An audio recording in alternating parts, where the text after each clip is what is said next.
Lembra daquele meme do cavalo desenhado que começa bem, mas termina mal?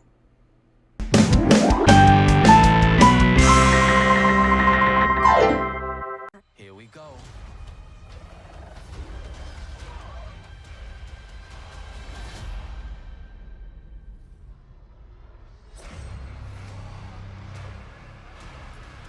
Três dos guerreiros mais ferozes da história da humanidade se tornam vítimas do maior assassino de assassinos.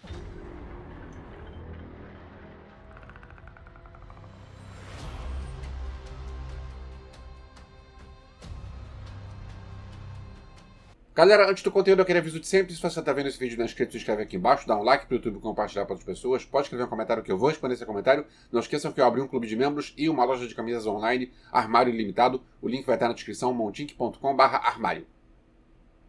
Predador, assassino de assassinos. A saga O Predador traz um conceito muito bom, apesar do péssimo nome. Porque já pararam para pensar que ele não é um predador? Ele é um caçador. Ele é um caçador, ele pratica caça como esporte, tipo um safari, e ele procura adversários fortes, porque ele quer encarar desafios. E, aliás, por causa desse conceito, a ideia de Alien vs Predador é muito boa, porque seria um exímio caçador enfrentando um animal muito perigoso. Pena que os dois filmes Alien vs Predador são ruins. O primeiro é ruim, o segundo é pior ainda. Pensando nisso, a gente pode ter um vasto leque de continuações e spin-offs. E eu acredito que esse Predador Assassino de Assassinos quer abrir essa porta. São dois diretores, um deles é Dan Trachtenberg, que aparentemente é o novo dono da franquia, porque ele dirigiu o filme anterior, O Predador A Caçada de 2022, e também dirigiu o próximo, Predador Terras Selvagens, que deve ser lançado no fim desse ano. A diferença é que esse Predador Assassino de Assassinos é uma animação.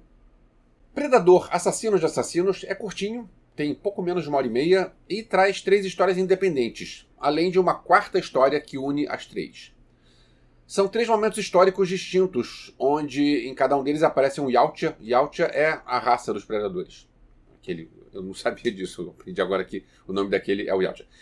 Cada um aparece um Yautja diferente em cada momento histórico, enfrentando um grande adversário da vez. A primeira história tem uma guerreira viking no ano de 841.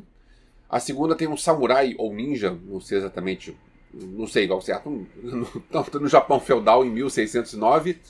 E a terceira história traz um piloto de avião da Segunda Guerra Mundial. Aí na quarta parte a gente vê os 3 personagens juntos no planeta dos Yautjas. Eu achei as 2 primeiras histórias muito boas.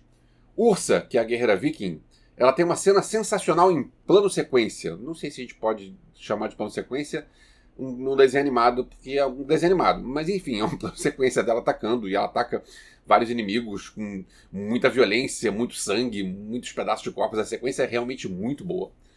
A segunda parte, a segunda história, onde o Yautja entra no meio de uma briga entre os irmãos Kenji e Kiyoshi, também é muito boa, também é muito bem executada. É bem desenhado, bem planejado, toda essa segunda parte é muito boa.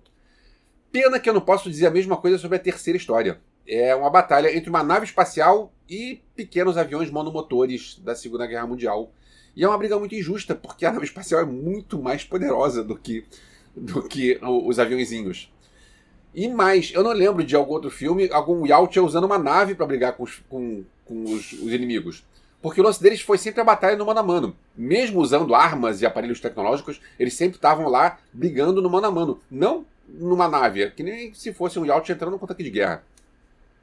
A quarta história traz os 3 juntos lutando numa arena, e é a parte que eu menos gostei. Primeiro porque o Torres é o piloto da Segunda Guerra Mundial, da terceira história. O Torres ele não teria condições de enfrentar os outros.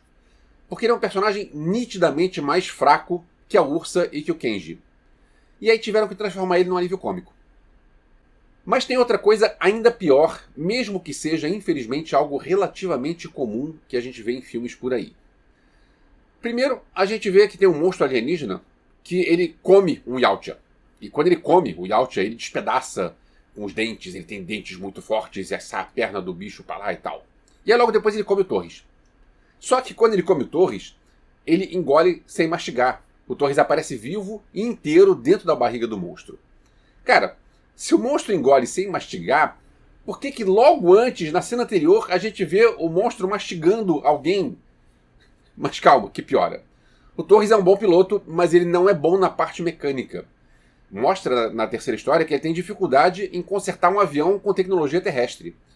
Mas ele está dentro da barriga do monstro, ele encontra uma peça de tecnologia alienígena e ele consegue hackear aquela tecnologia Yautja a ponto de fugir do monstro, dirigir um pequeno transporte e depois pilotar a nave deles. Caramba, de onde surgiram essas habilidades? Ele foi apresentado como alguém que não sabia da parte mecânica e da parte tecnológica. O lance dele é ser piloto. Tem outro problema, mas eu não sei se isso é um problema grave ou se eu que sou chato. Mas o ponto é, a primeira história, que mostra lá os vikings, ela é falada em inglês. A Ursa é viking, mas ela se comunica em inglês com todo mundo. A segunda parte é em japonês. E aí, quando os três estão juntos, o roteiro vem me dizer que existe uma barreira linguística entre eles. Porque cada um fala uma língua diferente. Eles precisam lutar juntos, mas eles não conseguem se comunicar, porque afinal é uma viking, um japonês e um americano. E eles não conseguem porque eles têm línguas diferentes. Mas caramba, a gente viu que a Ursa fala inglês. Por que agora ela não fala? Por que não colocaram a primeira história na língua lá dela, seja lá qual for a língua dos vikings? Por fim, outro problema comum nos dias de hoje.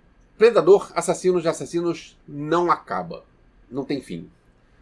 Porque na parte final, os mocinhos fogem e o vilãozão manda as naves atrás deles e aguardemos a continuação. Galera, qual o problema de fechar a história?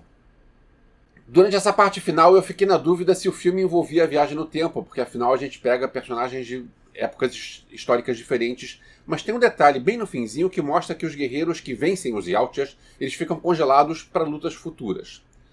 E o filme acaba com um easter egg, mas não é um easter egg nada surpreendente se você for ler a parte técnica, se você for ler quem está fazendo o filme, você vai entender, ah tá, tem lógica isso aqui. Aí no fim a gente lembra do meme do desenho do cavalo. Porque Predador, Assassinos de Assassinos, começa bem, mas vai piorando e não sei se termina tão bem assim. Mais uma vez, obrigado por ter chegado até o final. Predador, Assassinos de Assassinos está em cartaz no Disney Plus. Acho que vale, porque é um desenho curto e as duas primeiras histórias são boas, então você vai ver um desenho curto onde metade do desenho é bom. Mas a parte final, infelizmente, não é tão boa. Me diz o que você achou aqui, que eu vou responder seu comentário. E em breve nos vemos de novo. Valeu!